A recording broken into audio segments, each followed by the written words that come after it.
creating energy generation on a microgrid level within communities is really the key right now. We see a future we want, and there's so many things. I think the dialogue between stakeholders about what's happening from each perspective, utility perspective, obviously, distributed energy interests, landowners, equipment providers, and service support is very helpful.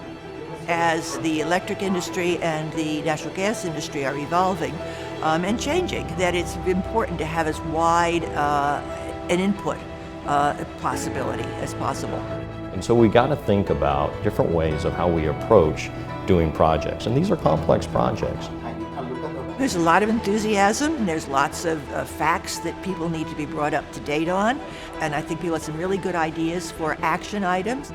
Just the diversity of discussion and understanding what's happening when in the district and who needs to be involved in terms of hearings and other legislative related issues is important. I've been attending this meeting for the last several years, so it's great to see the growing populace here and different stakeholders as well.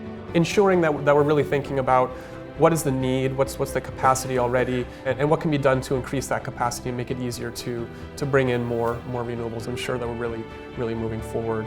The people in the trenches for this industry will talk about the dynamic and dramatic changes that are occurring.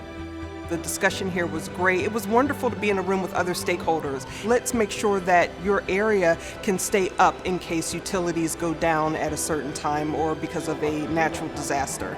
So that is really what we're here to do. We're here to create generation assets. They focused on planning, focused particularly on the building industry and the building operators in the district who are the major users of energy.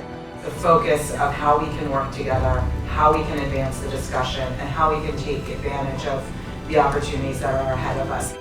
Clients I'm working with, we're seeing increasingly a lot of the adoption of solar, and the district's incentives in that regard are very compelling. The ability for the utility to tap those revenue streams that they haven't been able to tap, right? It's exciting to know that others are thinking the same way that you're thinking, that we can all be moving forward on the same accord. We really want to create change here for the grid. The consortium here is critical.